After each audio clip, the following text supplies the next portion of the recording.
Bapak Ibu, mari saya mendorong kita semuanya untuk tetap semangat, tetap berdoa, karena saya percaya doa dapat mengubah segala sesuatu. Amin.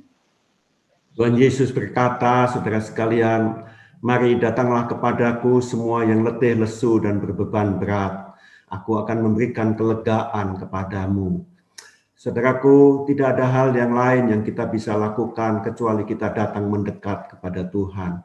Lewat doa pagi semacam ini, saya sungguh diberkati Tuhan. Lewat doa pagi semacam ini, saudara sekalian, yang tadinya lemah kembali dikuatkan oleh Tuhan. Lewat doa pagi semacam ini, banyak orang merasakan Tuhan telah memberkati kita semua. Mari saudara sekalian, mari kita ikut di dalam doa pagi ini. Ini memberkati kita, sungguh ini sangat memberkati kita. Saya sekali lagi menghimbau, mengajak saudara semua untuk ikutlah, datanglah, bersekutulah lewat doa pagi semacam ini. Amin.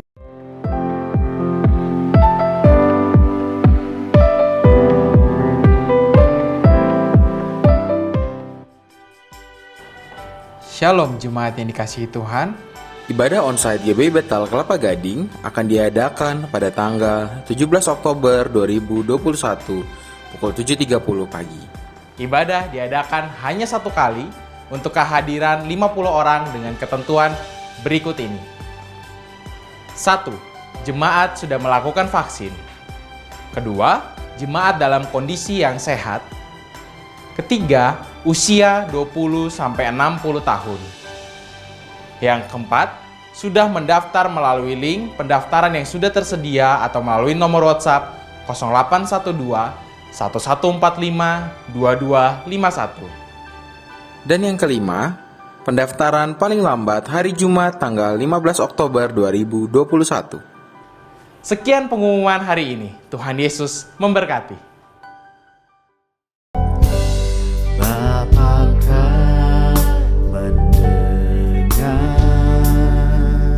Jemaat yang terkasih, mari alami intimasi dan keintiman dalam memuji dan menyembah Tuhan bersama-sama dalam Worship Night. Minggu ini akan diadakan pada hari Rabu, 13 Oktober, pukul 7.30 malam. Acara ini live on YouTube channel GBI Bethel. Secara khusus, hambanya, Pendeta Muda Roni Bagenda, akan membawakan firman Tuhan dengan tema Sikap Hidup Pemenang.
Shalom jemaat Tuhan, jumpa kembali kita dalam ibadah online GBI Bethel Kelapa Gading.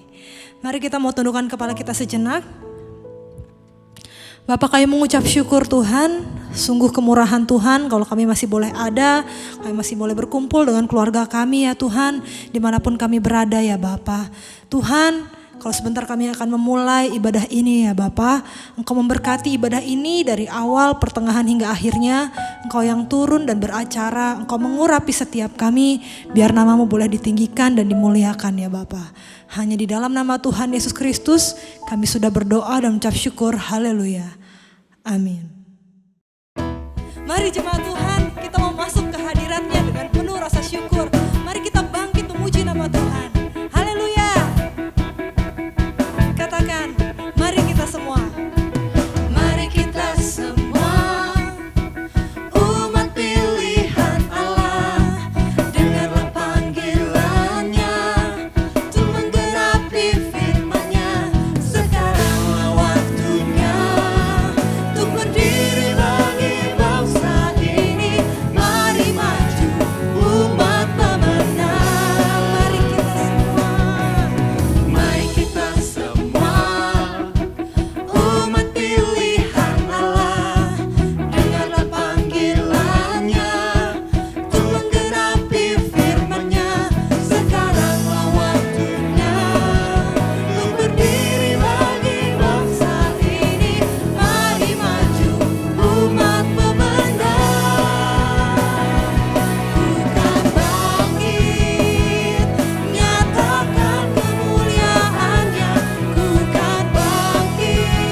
Amin. Ya, segala perbuatannya sangat layak dan terpuji.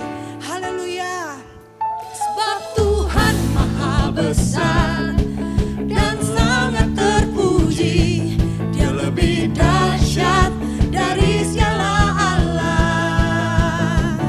Sebab Tuhan maha besar dan sangat terpuji.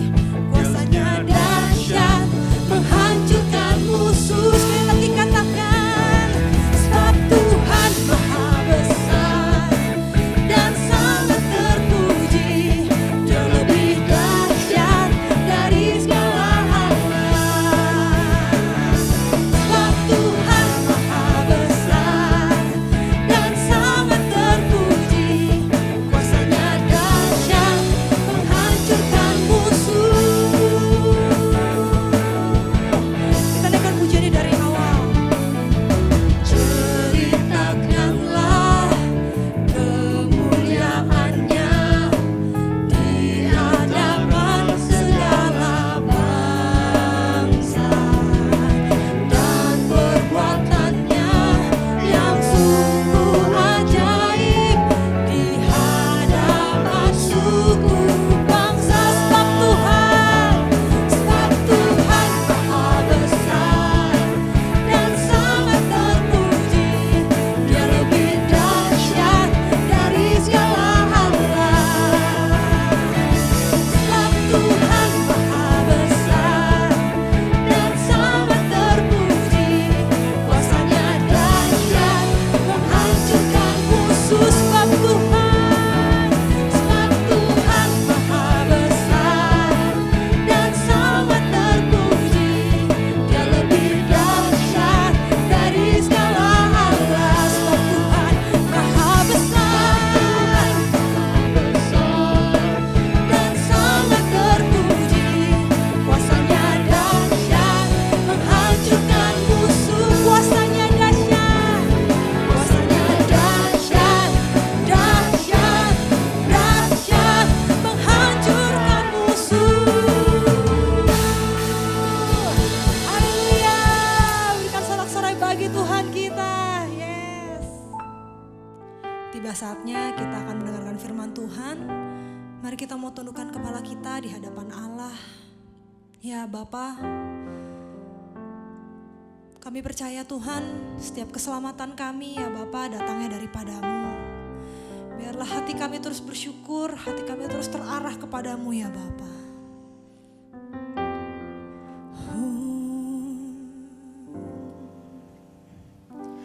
Ku mau bersyukur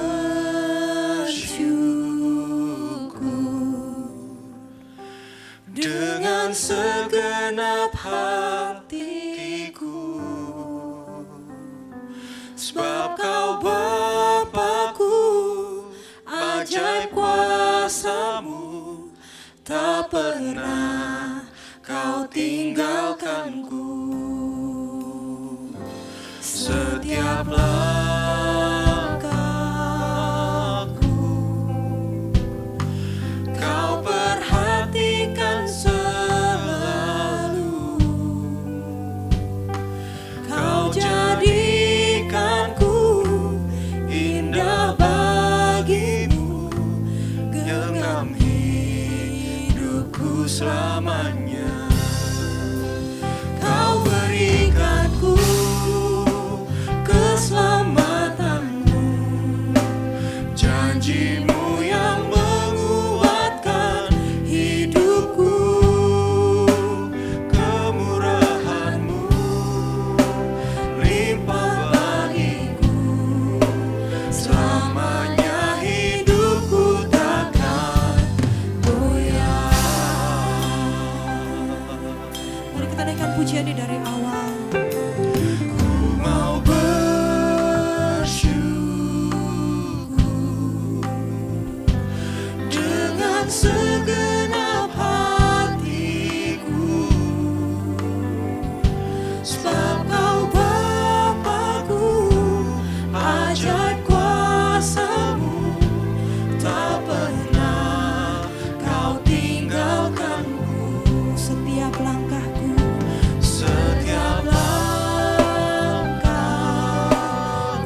Janji-Mu yang menguatkan hidupku, kemurahan-Mu limpah bagiku.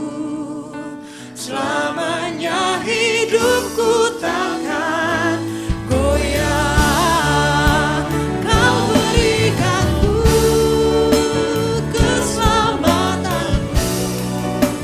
Janji-Mu yang menguatkan hidupku, kemurahan-Mu limpah bagiku.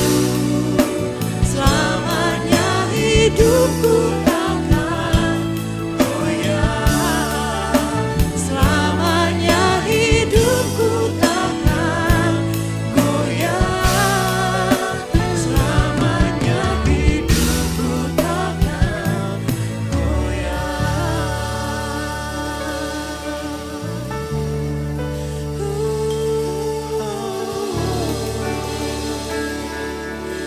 Terima kasih Tuhan, terima kasih. Tak akan goyah di dalam-Mu Bapa. Sebelum kita mendengarkan firman Tuhan, mari kita berdoa bersama-sama terlebih dahulu. Bapa di surga, Allah yang kami kenal dalam nama Yesus, Tuhan kami, terima kasih untuk kesempatan yang Kau berikan bagi kami untuk mendengarkan firman-Mu yang akan dibawakan oleh hamba-Mu ya Bapa. Kiranya firman-Mu itu senantiasa masuk dalam setiap hati kami ya Tuhan. Biarlah hati kami ini juga boleh menjadi tanah yang subur, sehingga firman-Mu itu bertumbuh, berakar dan berbuah-buah di dalam setiap kehidupan kami. Terima kasih ya Tuhan. Kami mohon pengurapan-Mu atas hamba-Mu ya Bapa, sehingga apa yang disampaikan ya Tuhan, benar-benar apa yang menjadi isi hati-Mu yang ingin Kau sampaikan kepada kami. Terima kasih Tuhan Yesus. Hanya dalam nama Yesus kami berdoa dan kami mengucap syukur. Amin. Shalom jemaat yang dikasih Tuhan, senang sekali saya Pendeta Rubin Adi Abraham bisa melayani Anda pada hari ini. Pada hari ini saya akan menyampaikan firman dengan judul Roh Kudus dan Amanat Agung. Mari kita akan baca Matius 28 ayat 16 sampai 20 yang berbunyi demikian. Dan ke-11 murid itu berangkat ke Galilea, ke bukit yang telah ditunjukkan Yesus kepada mereka. Ketika melihat Dia, mereka menyembahnya, tetapi beberapa orang ragu-ragu. Yesus mendekati mereka dan berkata, "Kepadaku telah diberikan segala kuasa di sorga dan di bumi. Karena itu pergilah, jadikanlah semua bangsa muridku, dan baptislah mereka dalam nama Bapa dan Anak dan Roh Kudus. Dan ajarlah mereka melakukan segala sesuatu yang telah kuperintahkan kepadamu. Dan ketahuilah, aku menyertai kamu senantiasa sampai kepada akhir zaman." Saudara sekalian, Rick Warren adalah seorang hamba Tuhan di Amerika Serikat yang mengembalakan sebuah gereja besar yang masuk di dalam kategori 10 gereja yang terbesar di Amerika Serikat. Dia juga penulis dari buku yang sangat ternama, The Purpose Driven Life. Nah, dia pernah menceritakan pengalamannya ketika ayahnya juga seorang pendeta hampir meninggal dunia di ranjang pembaringannya. Rick memegang tangan ayahnya ini dan ayahnya dalam keadaan antara sadar dan tidak sadar dengan lirih mengucapkan satu kalimat terakhir, "Save one more soul for Jesus. Save one more soul for Jesus. Save one more soul for Jesus." Selamatkan satu jiwa lagi untuk Yesus. Entah berapa kali ayahnya mengucapkan kalimat itu. Dan setelah itu dia menghembuskan nafas terakhir. Dan Rick Warren berkata, "Sejak itu tujuan saya hanya satu. Menyelamatkan satu jiwa lagi bagi Yesus. Karena itulah pesan terakhir dari ayah yang sangat dikasihinya." Saya percaya bahwa pesan terakhir merupakan amanat yang sangat penting yang harus kita perhatikan dalam kehidupan. Dan sejalan dengan apa yang diucapkan oleh ayah Rick Warren, sebetulnya Yesus Kristus 2000 tahun yang lampau sebelum dia naik ke sorga, dia pernah memberikan pesan kepada murid-muridnya. "Pergilah, jadikanlah semua bangsa muridku, baptislah mereka dan ajarlah mereka melakukan segala yang telah kuperintahkan kepadamu. Inilah pesan terakhir dari Tuhan Yesus. Dan ini merupakan the Great Commission, amanat agung yang kita sebagai orang percaya gerejanya harus lakukan. Nah, dari pembacaan ayat firman tadi, saya ingin membagikan 3 hal untuk saudara. Yang pertama, kita melihat di sini adanya perintah Tuhan. Pergilah, jadikan semua bangsa muridku. Tahukah saudara bahwa kekristenan ditandai dengan 2 kata yang sangat penting. Come and go. Marilah dan pergilah. Pertama, kita diundang oleh Tuhan untuk datang menikmati pengampunan dosa, persekutuan dengan Dia. Marilah kepadaku, kamu sekalian yang letih, lesu, dan berbeban berat. Aku akan memberikan kelegaan kepadamu. Matius 11 ayat 28. Tetapi kemudian Tuhan memberikan perintah amanat agung dalam Matius 28 ayat 19 dan 20. Pergilah, jadikan semua bangsa muridku. Saudara, amanat agung merupakan tugas utama yang harus dikerjakan oleh gereja di atas muka bumi ini. Gereja terbentuk pada hari Pentakosta ketika Roh Kudus dicurahkan. Dan kemudian Petrus menyampaikan kabar keselamatan sehingga 3.000 penduduk Yerusalem dan sekitarnya bertobat dan dibaptis. Bila amanat agung yang Yesus katakan pergi jadikan semua bangsa muridku tidak dilakukan, gereja tidak terbentuk. Berarti gereja lahir karena ketaatan akan amanat agung ini dalam pelaksanaannya. Nah, dari ayat yang telah kita baca tadi sebetulnya ada 4 kata kerja di ayat 19 dan 20 dan hanya ada 1 kata perintah imperatif atau kata kerja induk. Dan itu adalah jadikanlah murid. Matetheusate dalam bahasa Yunaninya. Intinya amanat agung adalah supaya kita memuridkan semua bangsa sebagai murid Kristus. Kata murid di dalam perjanjian baru ditulis 269 kali. Padahal kata Kristen hanya dicatat 3 kali. Dan kata orang percaya hanya ditulis 2 kali. Berarti penting sekali untuk menjadikan semua orang yang percaya kepada Yesus benar-benar menjadi murid yang sejati. Bukan hanya menjadi orang banyak yang berbondong-bondong, berduyun-duyun. Waktu lihat mujizat misalnya 5 roti dan 2 ikan. Tapi kemudian meninggalkan dia ketika masalah terjadi. Tapi benar-benar menjadi murid yang militan. Saudara, dan dari 4 kata kerja itu, kata kerja utamanya yang merupakan bentuk perintah atau imperatif adalah jadikan murid. Sedangkan 3 kata kerja lain merupakan kata kerja bantu atau participle. Yang pertama adalah pergilah, poriutentes. Yang kedua baptislah, baptizontes. Dan yang ketiga ajarlah, didaskontes dalam bahasa Yunaninya. Berarti perintah amanat agung itu hanya 1, pemuridan. Tetapi untuk mewujudkannya ada 3 hal yang kita harus kerjakan. Yang pertama pergilah, yang kedua baptislah, dan yang ketiga adalah ajarlah. Nah saudara sekalian, sekarang kita akan melihat bagaimana kita bisa menjadikan orang sebagai murid Kristus. Karena gereja yang tidak mentaati amanat agung sebetulnya bukan gereja yang sejati. Yang pertama, pergilah. Ini berarti kita harus memberitakan Injil atau bersaksi. Bersaksi bahwa Yesus yang adalah Allah yang menjadi manusia telah rela memikul segala dosa kita dengan mati di salib. Tetapi dia bangkit pada hari yang ketiga. Dan setiap orang yang percaya kepada dia akan diselamatkan. Hidupnya akan diubahkan. Saudara, itu sebabnya penting sekali untuk kita bisa memenangkan jiwa. Nah, kata pergilah yang berasal dari kata poriutentes. Ini sebetulnya merupakan kata kerja deponen atau pasif.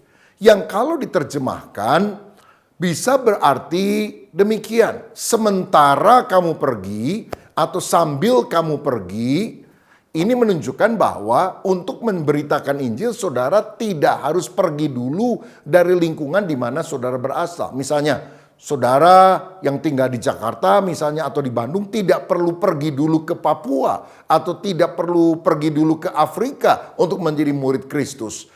Dimanapun kita berada, sambil kita ada di dalam lingkungan itu, beritakan Injil. Nah, kita lihat prinsip ini dilakukan oleh gereja yang mula-mula. Dalam Kisah Rasul 8 ayat 1b dan 4 dikatakan demikian. Pada waktu itu mulailah penganiayaan yang hebat terhadap jemaat di Yerusalem. Mereka semua kecuali rasul-rasul tersebar ke seluruh daerah Yudea dan Samaria. Dan ayat 4, mereka yang tersebar itu menjelajah seluruh negeri itu sambil memberitakan Injil.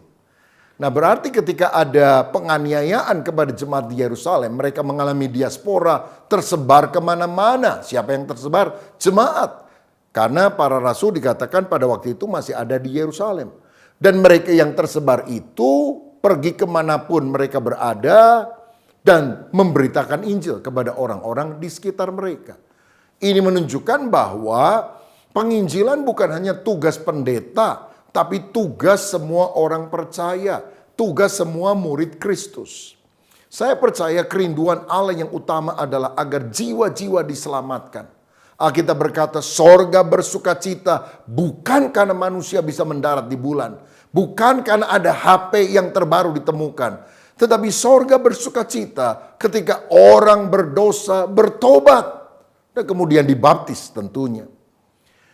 Ada banyak orang bangga sekali kalau gerejanya penuh sesak. Wow, gereja saya maju, penuh sesak. Kenapa gereja penuh? Ada yang bilang, oh karena pelayan Tuhan di gereja kami militan semua. Ada yang bilang, oh karena pujian penyembahan di tempat kami. Wah itu dahsyat, hadirat Allah turun. Jadi banyak orang datang ke gereja kami penuh sesak. Tetapi saudara tahu kenapa sebetulnya gereja penuh sesak? Karena gereja dibatasi oleh 4 tembok. Coba jebol semua temboknya. Sesak atau enggak? Apalagi kalau kebaktian di tanah lapang yang gede banget. Enggak akan sesak saudara sekalian. Jadi kalau saudara mau bilang, wow gereja saya penuh sesak, bikin aja gereja yang ukurannya kecil sekali. Cepat sekali akan penuh sesak. Maksud saya apa? Kita tidak boleh membanggakan diri kalau tempat ibadah kita dihadiri oleh banyak orang. Karena ladang misi itu bukan cuma 4 tembok gereja yang membatasi kita. Dunia adalah ladang misi. Pergilah jadikan semua bangsa muridku sampai ke ujung bumi. Itu yang diperintahkan oleh Tuhan kepada kita. Saudara, Alkitab berkata bahwa Yesus adalah gembala yang baik. Dan gembala yang baik itu meninggalkan 99 domba di dalam kandang dan mencari 1 domba yang tersesat di luar. Dan masalahnya sekarang yang di dalam kandang itu bukan 99 domba. Masa sekarang yang di dalam kandang cuma 1 domba. Yang 99 itu masih ada di luar. Sehingga penginjilan supaya orang mendengar kabar baik, kabar keselamatan tentang Yesus. Dan kemudian membawa mereka menjadi anggota keluarga Allah. Sebagai tubuh Kristus, sebagai orang percaya. Sangat penting untuk dilakukan. Sayang sekali ada banyak gereja pada masa kini sangat sibuk dengan kegiatan internal. Sehingga akhirnya banyak yayasan penginjilan, para church itu bermunculan.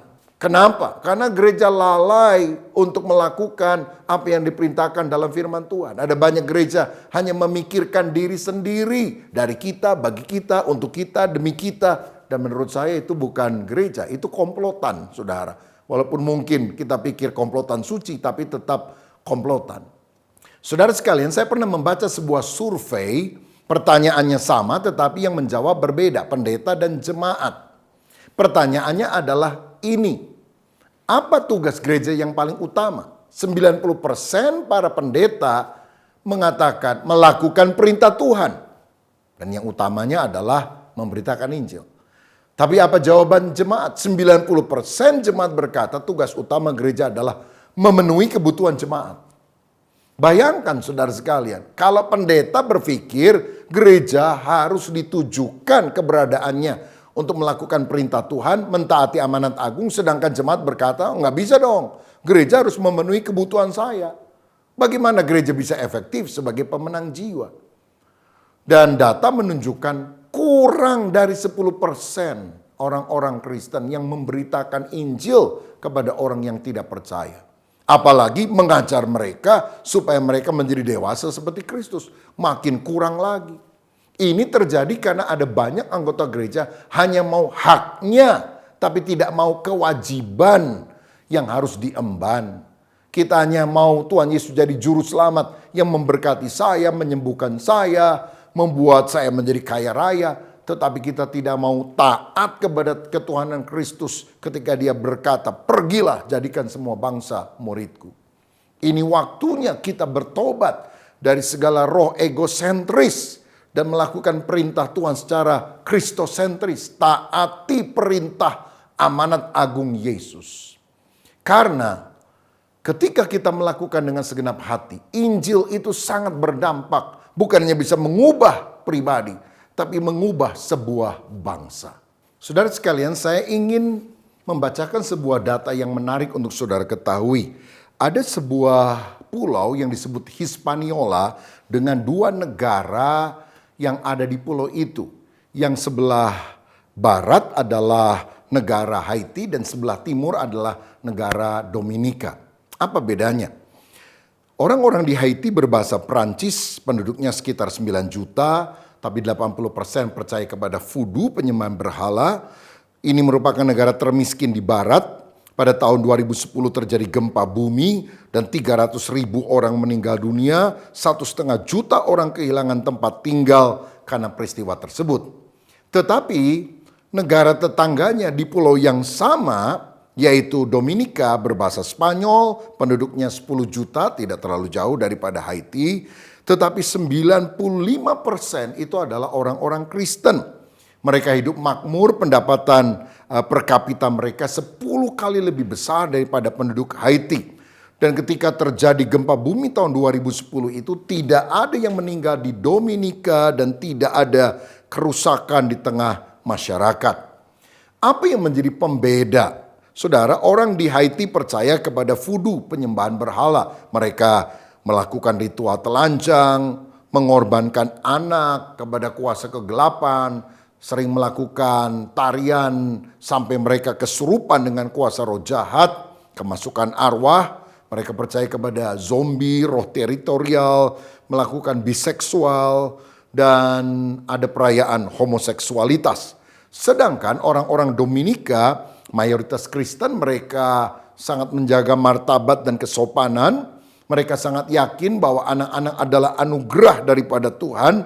Mereka hanya menyembah Tuhan Sang Pencipta. Mereka sangat yakin kuasa iblis ada di bawah kaki Yesus dan tidak mau menyembah kuasa gelap. Semua penyembahan berhala mereka anggap mitos dan mereka melakukan normal gender di dalam pernikahan, bukan pernikahan antar sesama jenis. Nah, saya ingin berikan sebuah contoh lain perbedaan antara Korea Utara dan Korea Selatan. Saudara, kedua negara ini berada di semenanjung Korea, sama secara geografis. Tetapi karena konflik maka tahun 1945 secara artificial ditarik garis pemisah di 38 lintang utara. Nah, ternyata penduduk Korea Utara banyak yang miskin, banyak yang kena penyakit TBC, malaria, hepatitis. Pada tahun 1994 sampai 1998 terjadi kelaparan di Korea Utara dan sekitar 3 juta orang meninggal di sana. Sedangkan di Korea Selatan tidak ada orang meninggal karena kelaparan pada waktu itu. Dan sejak tahun 1950 sebagian besar terlindung dari bencana alam. Bahkan kini Korea Selatan menjadi negara dengan ekonomi terkuat ke-11 di dunia. Nah, apa yang menjadi faktor pembeda utama? Korea Utara mayoritas ateis, komunis, 65% sekuler, 16% percaya perdukunan, 5% Buddhis, 1% kurang itu Kristen dan juga dianiaya, Alkitab dilarang. Sedangkan di Korea Selatan sejak tahun 1950-an kebaktian doa dilakukan di berbagai gereja. Tahun 1958 Pastor Choi Yong-gi menanam Yoido Full Gospel Church yang merupakan gereja terbesar di dunia yang pernah mencapai jumlah 800.000 orang. Pada tahun 1990 5 gereja terbesar di dunia itu semuanya ada di Korea Selatan. Dan hari-hari ini sekitar 30% penduduk Korea Selatan adalah Kristen. Dari dua objek ini kita melihat bukti bahwa penjelasan yang terbaik mengapa ada perbedaan yang sangat kontras antara Haiti dan Dominika, Korea Utara dan Korea Selatan adalah penjelasan yang alkitabiah. Banyak orang yang tidak percaya di Korea Utara dan Haiti, sedangkan banyak orang yang percaya di Korea Selatan dan Dominika. Sehingga ada ambang batas untuk intervensi ilahi dan ada titik kritis untuk penghakiman ilahi.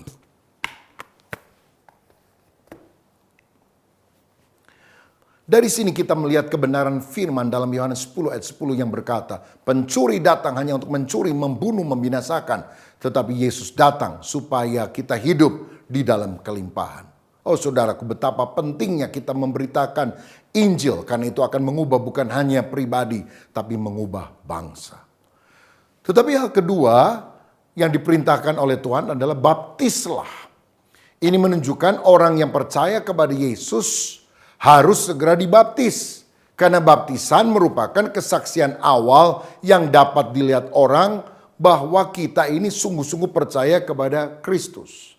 Nah caranya adalah baptiso, diselamkan ke dalam air sebagai tanda pertobatan. Mungkin ada yang bilang, tapi ada tuh orang yang tidak dibaptis selamat, penjahat di sebelah salib Yesus. Benar, tetapi dia tidak mampu untuk turun dari salibnya. Tapi kalau saudara masih ada waktu, kesempatan, namun tidak mau dibaptis, itu menunjukkan bahwa saudara tidak sungguh percaya. Dan orang yang tidak percaya tidak akan diselamatkan. Dan jangan pernah menunda kesempatan untuk dibaptis karena waktu bukan punya kita. Saya teringat satu kali ada sebuah keluarga dulu memang bukan orang percaya. Tapi anak-anaknya sekolah Kristen akhirnya ke gereja semua, bahkan ibunya juga ikut ke gereja. Cuma bapaknya yang belum. Nah bapaknya ini sebetulnya tidak menentang untuk mereka jadi Kristen. Tapi gak pernah mau kalau diajak ke gereja, apalagi kalau dibaptis. Tapi satu kali saudara, suaminya kena serangan jantung mendadak, masuk ke ICU dan dia sadar kalau dia mati. Wah bisa masuk neraka ini karena dia belum sungguh bertobat, belum percaya, belum dibaptis. Maka ketika dia sedang dirawat di rumah sakit itu, dan kebetulan pada satu hari mereka berkumpul di dalam kamarnya, si ayah berkata begini, Tis, karena ngomong sudah agak susah. Istrinya tanya, ngomong apa Pak? Tis. Anak pertama, kedua, dan ketiga bingung. Apa ini maksudnya? Tiba-tiba anak yang kecil menjawab begini. Saya tahu sebelum papa mati, rupanya dia ingin makan petis. Maka dibelikanlah petis dan dijejalkanlah ke dalam mulutnya. Matilah dia, saudara. Padahal yang dimaksud adalah minta baptis, bukan minta petis.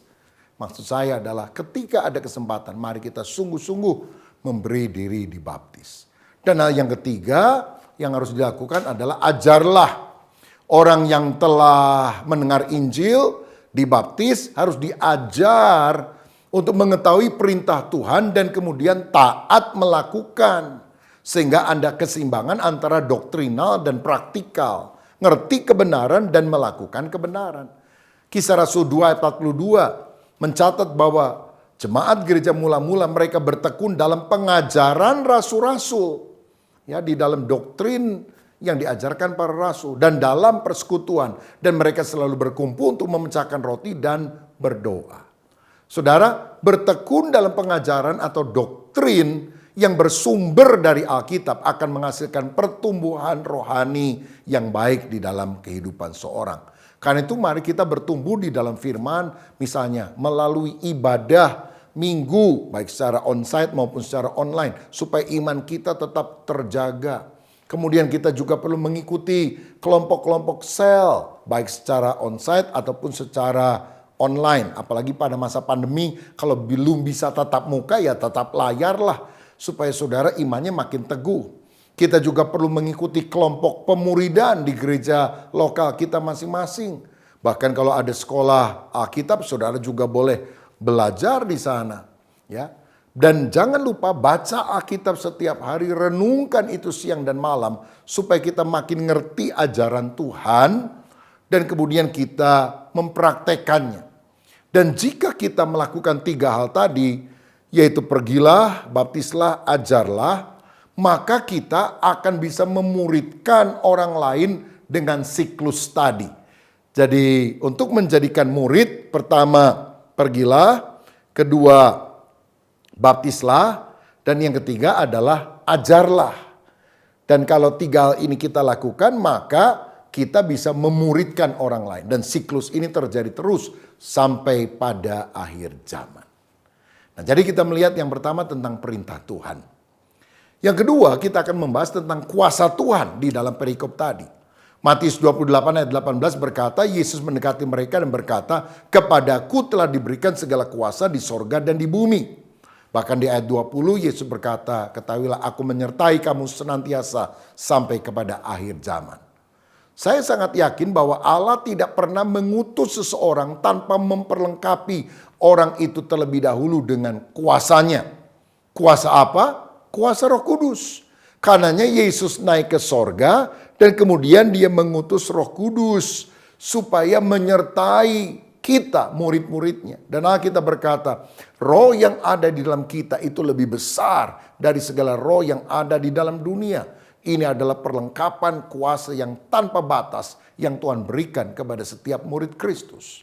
Tuhan ingin agar kita dilengkapi dengan kuasa Roh Kudus. Karena kalau Roh Kudus berkarya dalam hidup kita, dia akan bekerja keluar dan juga ke dalam. Bekerja keluar, dia memberikan karunia-karunia roh, mujizat-mujizat, tanda-tanda ajaib. Tetapi dia juga harus bekerja ke dalam, membangkitkan buah roh, kasih, sukacita, damai sejahtera, kesabaran, kemurahan, kebaikan, kesetiaan, kelemah lembutan, penguasaan diri. Sehingga antara karisma dan karakter ada keseimbangan. Saudara, kita perlu diurapi dengan Roh Kudus. Karena apa? Memberitakan Injil supaya orang-orang percaya kepada Yesus sebetulnya adalah konfrontasi dengan kuasa roh jahat. Penginjilan adalah peperangan rohani. Merebut manusia dari tangan iblis dan membawanya kepada Kristus. Karenanya dalam Kisah 1 ayat 8 dikatakan, "Tetapi kamu akan menerima kuasa, dunamos, power. Kalau Roh Kudus turun ke atas kamu dan kamu akan menjadi saksiku di Yerusalem, di Yudea, di Samaria, dan sampai ke ujung bumi." Ingat ke saudara bahwa ketika Yesus mati di salib dan murid kemudian mulai mendengar selentingan bahwa Yesus bangkit, mereka masih berkumpul dalam sebuah ruangan sambil mengunci tempat itu. Karena mereka takut kepada orang-orang Yahudi. Tetapi tiba-tiba Yesus hadir di tengah mereka. Dan setelah mereka penuh dengan Roh Kudus pada hari Pentakosta, mereka tidak lagi mengunci pintu karena ketakutan. Petrus dan murid-murid yang lain berkhotbah dari loteng Yerusalem.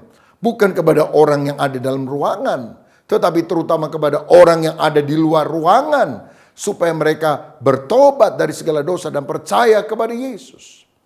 Murid Yesus itu bukan orang terpelajar. Banyak di antara mereka adalah nelayan sederhana. Tetapi ketika Roh Kudus turun, maka semua orang heran melihat hikmat mereka, keberanian mereka, yang sebetulnya sumbernya adalah Roh Kudus. Kisah Rasul 4 ayat 13 berkata, ketika sidang itu melihat keberanian Petrus dan Yohanes dan mengetahui bahwa keduanya orang biasa yang tidak terpelajar, heranlah mereka dan mereka mengenal keduanya sebagai pengikut Kristus. Saudara, karena itu mari kita sungguh-sungguh minta Roh Kudus mengobarkan hati kita untuk bersaksi. Saya yakin cirinya Roh Kudus ada dalam hidup kita bukan hanya sekedar kita berkata di dalam bahasa roh, tapi kobaran hati untuk memberitakan kasih Kristus harus nyata di dalam kehidupan kita. Sebab hanya Roh Kuduslah yang memang bisa mentobatkan orang. Kita hanya bisa menabur benih firman, bersaksi, tapi Tuhan yang akan menumbuhkan benih tersebut. Dalam Yohanes 16 ayat 8 firman berkata, dan kalau ia, Roh Kudus datang, ia akan menginsafkan dunia akan dosa, kebenaran, dan penghakiman. Jadi Roh Kudus akan menginsafkan orang bahwa dia berdosa kalau dia menolak Yesus, satu-satunya jalan keselamatan. Roh Kudus juga akan menginsafkan orang akan kebenaran, bahwa Yesus itu benar-benar Tuhan, Juru Selamat, karena dia datang dari sorga Dan setelah tugasnya selesai, dia kembali ke sorga. Dia naik ke sorga. Kan semua nabi pengajar agama mati, dikubur, tidak bangkit. Hanya Yesus yang mati, dikubur, bangkit, naik ke sorga. Karena dia berasal dari sorga. Ini menunjukkan bahwa Yesus adalah sang kebenaran sejati. Roh Kudus juga menginsafkan manusia akan penghakiman. Yaitu si iblis sudah dihakimi, sudah dikalahkan. Karena Yesus telah mengalahkannya di atas kayu salib. Sebab dia mati tapi kemudian dia bangkit. Dan kelak pada akhir zaman, si iblis akan dicampakkan di dalam Gehenna, yaitu lautan api sampai selama-lamanya. Dan orang yang tidak percaya kepada Yesus juga akan mengalami penghukuman. Tetapi kalau kita percaya kepada Yesus, kita tentu akan diselamatkan. Roh Kudus itulah yang akan menerangi pikiran kita ketika firman Tuhan disampaikan.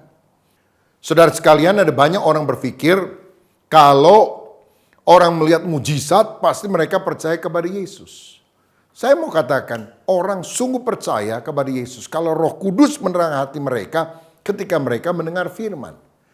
Saudara tahu di dalam Lukas pasal 16 ayat 30 sampai 31, di dalam kisah Lazarus dan orang kaya yang kemudian keduanya mati. Orang kaya itu di alam maut minta supaya Lazarus ini disuruh pergi ke sana, ke rumah bapaknya, untuk memberitakan firman kepada 5 orang saudaranya yang masih hidup. Jadi ini orang yang gak percaya, semangat penginjilannya muncul setelah dia dihukum, saudara. Tetapi dikatakan dalam firman Tuhan, jawab orang itu, tidak Bapak Abraham, tetapi jika ada seorang yang datang dari antara orang mati kepada mereka, mereka akan bertobat. Kata Abraham kepadanya, jika mereka tidak mendengarkan kesaksian Musa dan para nabi, mereka tidak juga akan mau diyakinkan, sekalipun oleh seorang yang bangkit dari antara orang mati. Jadi kalau ada orang mati bangkit lalu memberitakan Injil, ini kan mujizat besar, pasti orang-orang bertobat. Tapi Abraham berkata, tidak bisa. Mereka harus percaya kepada firman. Sebab sudah ada orang yang bangkit dari antara orang mati, memberitakan kebenaran, tapi orang juga nggak percaya. Siapa yang bangkit dari antara orang mati? Yesus. Bukankah semua orang mendengar bahwa Yesus bangkit pada hari Paskah? Tapi sampai hari ini banyak orang berkata, oh enggak, Yesus enggak bangkit. Ya, orangnya tetap mati, hanya ajarannya yang bangkit. Ada yang bilang, oh Yesus enggak bangkit karena sebetulnya bukan dia yang mati, itu digantikan oleh yang lain. Saudara, banyak orang yang masih berkeras dan menutup hatinya bagi Yesus. Karena itu, mari kita percaya kepada firman. Mari kita minta dipenuhkan dengan Roh Kudus. Karena kalau Roh Kudus turun, maka kita sungguh-sungguh akan dilengkapi dengan kuasa Allah. Dan yang terakhir, yang ketiga dari perikop ini saya melihat penyembahan kepada Tuhan. Jadi pertama perintah Tuhan, yang kedua kuasa Tuhan, yang ketiga penyembahan kepada Tuhan. Matius 28 ayat 17. Ketika melihat dia, mereka menyembahnya, tetapi beberapa orang ragu-ragu. Alkitab menunjukkan bahwa amanat agung lahir dalam suasana penyembahan, worship.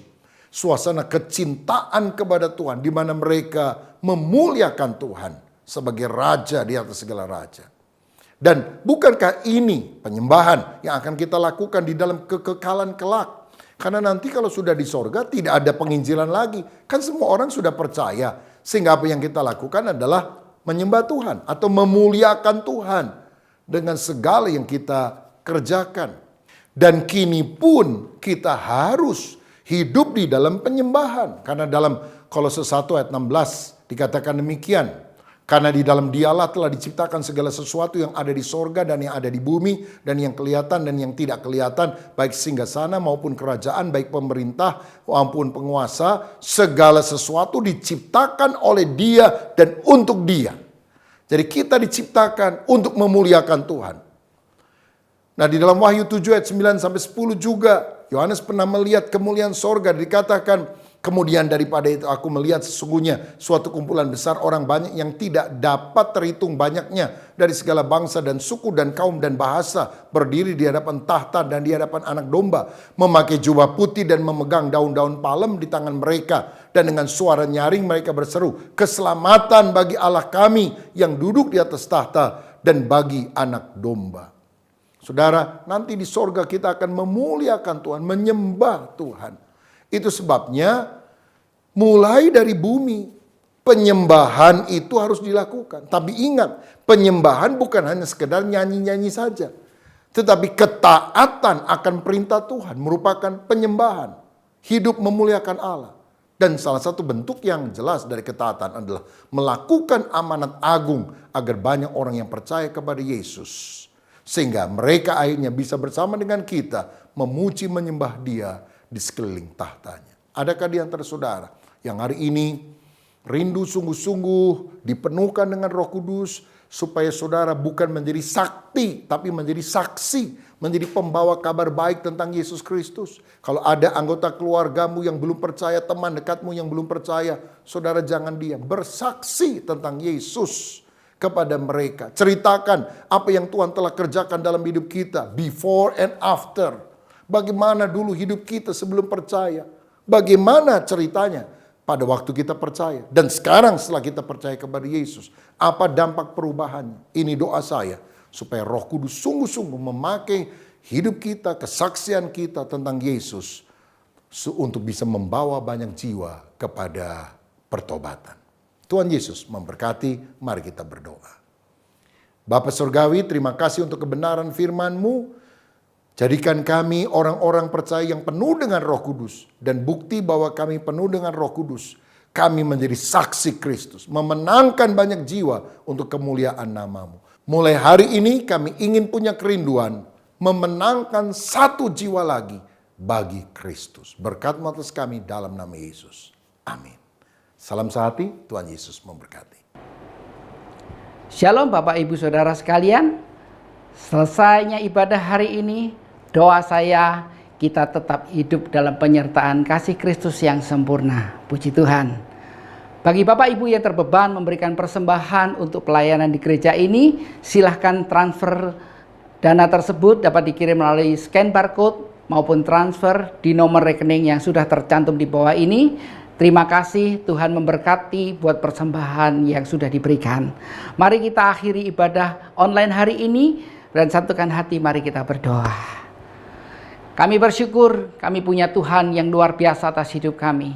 Kami bersyukur hidup kami diberkati oleh Tuhan. Kami boleh mendengarkan kebenaran firman-Mu dan kami boleh mengerti kebenaran firman-Mu. Rindu kami menjadi rema dalam hidup kami Tuhan. Terima kasih Tuhan, terima kasih. Bersatu hati kami rindu berdoa bagi jemaat-Mu yang mengalami pergumulan di saat-saat pandemi COVID ini. Baik pergumulan ekonomi, baik pergumulan kehidupan sehari-hari, baik pergumulan apapun Tuhan. Kami serahkan semuanya dalam tangan-Mu. Dan kami percaya berkat Tuhan masih terjadi atas hidup kami. Mujizat masih ada dalam hidup kami. Terima kasih Tuhan, terima kasih. Kami berdoa juga Tuhan bagi jemaat-Mu yang mengalami penderitaan COVID, terinfeksi COVID-19. Kami bersatu hati berdoa di dalam nama Yesus. Ada kesembuhan. Darah Yesus menyucikan. Darah Yesus menyembuhkan. Mereka yang terpapar COVID Tuhan, kami percaya ada berkat kesembuhan ilahi yang Tuhan sudah sediakan. Dan kami mengalami kesembuhan ilahi di dalam nama Tuhan Yesus. Tuhan, di akhir ibadah ini kami berdoa juga bagi bangsa dan negara kami Republik Indonesia yang terbentang dari Aceh sampai dengan Papua Tuhan. Kami letakkan bangsa Indonesia dalam tangan-Mu. Kami berdoa juga untuk pemimpin kami Bapak Presiden Joko Widodo beserta wakil dan seluruh jajaran Menteri, Kapolri dan sebagainya Tuhan. Kami serahkan dalam tangan-Mu supaya mereka boleh mengatur negara kami dengan baik, adil dan takut akan Tuhan. Tuhan, kami juga berdoa bagi Bapak Gembala kami, Pak Julius Ishak, Pak Rubin Adi, dan Pak Suwito. Di mana ketiga hamba-Mu Tuhan, tutup bungkus mereka dengan kuat kuasa darah-Mu, sehingga hamba-hamba-Mu boleh memimpin kami menjadi domba-domba yang mengerti kebenaran firman, memimpin kami menjadi domba-domba yang misioner, sehingga menjangkau banyak jiwa untuk hormat kemuliaan bagi nama-Mu. Terima kasih Tuhan, terima kasih. Sebentar kami akan meninggalkan ibadah online ini, tapi kami percaya berkat-Mu menyertai setiap kami. Mari angkat tangan saudara, siapkan hati saudara, terimalah berkat daripada Tuhan. Tuhan memberkati. memberkati hidupmu, Tuhan memberkati pertumbuhan imanmu, Tuhan memberkati pernikahan kudusmu, karena kecintaan Allah Bapa dan persekutuan Roh Kudus menyertai hidup saudara mulai dari hari ini sampai dengan Maranatha. Mari yang percaya dan diberkati Tuhan, bersama-sama kita katakan amin. Puji Tuhan. Bapak Ibu Saudara, kita sudah selesai mengikuti ibadah online hari ini. Sampai ketemu minggu depan. Tuhan memberkati. Shalom. Kau berikanku keselamatanku, janji-Mu yang menguatkan hidupku, kemurahan-Mu limpah bagiku, selamanya hidupku takkan goyah, selamanya hidupku takkan goyah, selamanya hidupku takkan goyah.